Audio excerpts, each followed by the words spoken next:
अब ma'am, before we conclude today's podcast, इससे पहले हम आज का पॉडकास्ट वाइंड अप करें, क्योंकि अभी मेरे को लगता है 2026 के ऊपर बहुत सारे ऐसे टॉपिक्स हैं जिनके अंदर हमें पार्ट्स में हर एक टॉपिक को लेके एक डिटेल्ड पॉडकास्ट बनाना होगा, जो हम डेफिनेटली आगे बनाएंगे।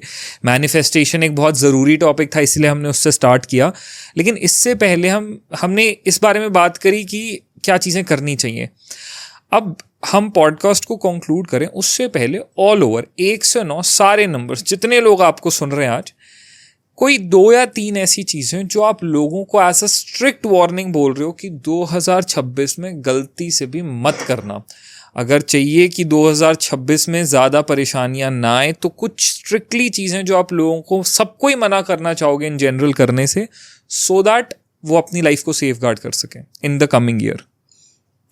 आपको सबसे पहले मैंने जैसे बताया है कि आपको ये समझना पड़ेगा कि नंबर 1 जो है उसकी क्वालिटीज़ क्या हैं जी। और देखिए, जब भी कोई साल अपना नंबर का प्रभाव लेकर आता है तो वो यही चाहता है कि हम उनके अकॉर्डिंग काम करें जी। एक तरीके से अगर मैं कहूँ तो आपको एक नया टीचर मिल रहा है जो उस साल के अंदर आपसे अपनी तरीके से आपको अपना स्टूडेंट बनाता है। जी। तो कुछ नंबर्स होते हैं जो बहुत फ्लेक्सिबल होते हैं, ठीक है जैसे हो कर रहे हो कोई बात नहीं, है ना। लेकिन नंबर 1 जो है वो बहुत डिसिप्लिन्ड है, बहुत ऑर्डर्ड वे में चलने वाले हैं। बरसात हो, आंधी हो, तूफान हो, सूर्य को उगना है वो उगेंगे ही उगेंगे, सूर्य को ढलना है वो ढलेंगे ही ढलेंगे। जबकि अगर हम साइंस के अकॉर्डिंग बात करें तो सूर्य ना तो उगते हैं ना ढलते हैं, लेकिन उस तरीके से हम धरा पे घूम रहे हैं कि वो चीज़ जो है हमारे लिए टाइम पर आती है और जाती है। तो हम तो अगर उस सारी बहुत ज़्यादा लॉजिक, देखिए क्या है नमित, कुछ चीज़ों में ना लॉजिक नहीं लगाए जाते हैं। प्यार, भक्ति, विश्वास और आस्था, जी, इनमें जब लॉजिक लग जाता है ना तो ये काम करना बंद हो जाते हैं। True, very true. ठीक, तो मेरा ऐसा मानना है कि जब हम बात करते हैं अपनी ज्योतिष के हिसाब से या अपने अध्यात्म के हिसाब से, तो सूर्य बड़े डिसिप्लिन्ड ग्रह में माने जाते हैं। उनका टाइम मैनेजमेंट बहुत अच्छा है। सूर्य आपको सुबह 5 बजे से लेकर 8 बजे तक इधर दिशा में मिलेंगे, 8 बजे से फिर वो अपनी दिशा चेंज करेंगे। ऐसे करते करते करते करते शाम को वो अपने से विपरीत दिशा में जाकर छुप जाएंगे जी। तो उनका टाइम मैनेजमेंट जो है ना वो पक्का है जी। बड़े कमिटेड है। सूर्य की अगर हम प्रवृत्तियों की बात करें, स्वभाव की बात करें, तो सूर्य बड़े कमिटेड है कि कमिटमेंट है तो है, हाँ कमिटमेंट नहीं टूटनी चाहिए, है ना। आप जितने सूर्यवंशी राजाओं को देखिए, भगवान श्री रामचंद्र सूर्यवंशी जी, ठीक है। तो अगर हम बात करेंगे तो वो बड़े कमिटमेंट के साथ अपनी रूल्स, अपनी जो उनके अपने बेसिक जो उनके प्राण जाए पर वचन ना जाए, वो वाली जो स्थिति है वो नंबर 1 वालों के साथ है। तो नंबर 1 बेसिकली आपको क्या कहता है? नंबर 1 ये कहता है कि कमिटमेंट्स मत तोड़िए, हाँ, किसी को चीट मत करिए,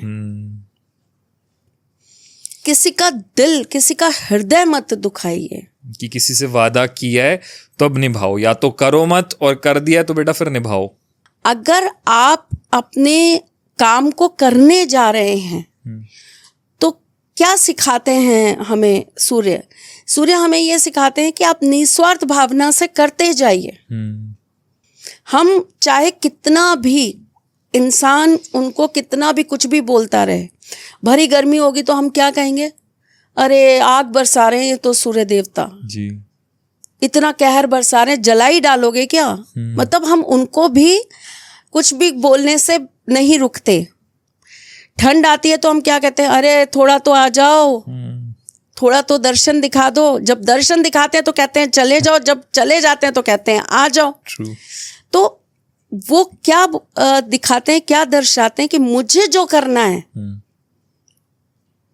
जिस चीज के लिए मुझे बनाया गया है, जो मेरा कर्म है धरती तक, प्रकृति तक पहुंचाने का, मैं उस कर्म को करता रहूंगा। फिर वो आपको अच्छा लगे तो ठीक, बुरा लगे तो ठीक, यानी कि मेरे कान बंद हैं और मेरा लक्ष्य सधा हुआ है, तो क्या मांगता है नंबर 1?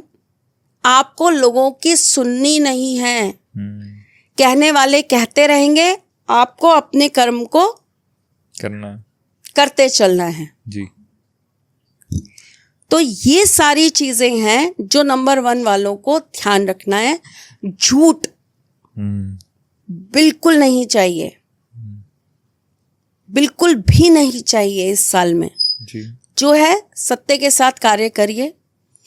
एक जो मैं बार बार आपको बोल रही हूँ, हालांकि मैंने नंबर 4 वालों के लिए स्पेशली बोला, लेकिन अगर मैं बात करूँ तो ये सब नंबर वालों को बोलूँगी कि इंस्टेंट चीज़ों को थोड़ा सा अपनी लाइफ में सोच समझ के ही आप यूज टू होइए उन चीज़ों के।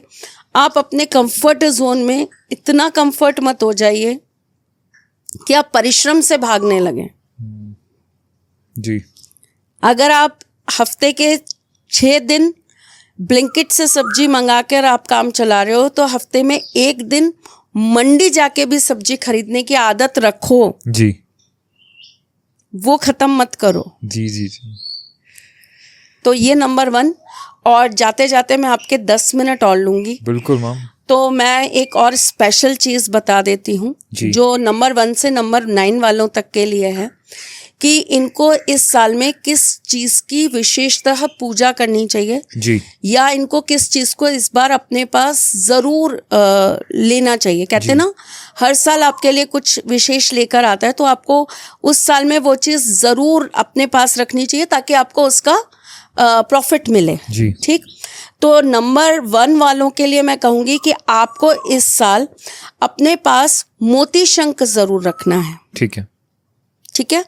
तो नंबर 2 वालों को अपने पास जिस चीज़ को रखकर ज़रूर इस साल अपनी चीज़ों को बैलेंस करना है या अपने आप को एनर्जी देनी है, वो है पायराइट। ओके। नंबर 3, इन्हें एकाक्षी नारियल ज़रूर रखना है अपने पास। ठीक है, ठीक है। ये जितनी चीज़ें बता रही हूँ ये सारी एनर्जेटिक होनी चाहिए। ये जितनी चीज़ें बता रही हूँ ये सब अच्छी से अभिमंत्रित होनी चाहिए। ये सारी की सारी चीज़ें जो हैं वो सही से एनर्जाइज्ड होनी चाहिए, तभी आप इनको यूज़ करिएगा। ठीक है। नंबर 4 वालों को जो जिस चीज़ को ज़रूर अपने पास रखना है वो है हनुमान जी की पंचमुखी तस्वीर, हनुमान जी का धागा और हनुमान जी का कवच। ठीक है। ठीक। नंबर 5 वालों को जिस चीज़ को इस साल अपने पास ज़रूर रखना है वो है एक मुखी रुद्राक्ष। ठीक है। ठीक है। नंबर 6 वालों को महामृत्युंजय यंत्र या कवच। नंबर 7, इन्हें अपने पास में अपनी एनर्जीज को बढ़ाने के लिए या तो भैरव कवच रखना चाहिए या फिर इनको जो है भैरव यंत्र का पूजन करना चाहिए। ठीक है। नंबर 8, 10 महाविद्या कामाख्या कवच रखिए। 10 महाविद्याओं का आप इस साल जो है यंत्र बना के रखिए, या फिर आप यंत्र के साथ साथ 10 महाविद्याओं का पूजन जरूर करिए। ठीक है। ठीक है। नंबर 9, इन्हें अपने गले में 11 मुखी रुद्राक्ष डालकर जरूर रखना है इस साल। जी गाइस, मैम ने बहुत इजी वे में, बहुत सिंप्लीफाइड वे में, बहुत शॉर्ट में बता दिया कि इस साल क्या चीज़ें अपने पास रखो, सो दैट ये ईयर आप लोगों के लिए और ज़्यादा ग्लोरीफाइड रहे।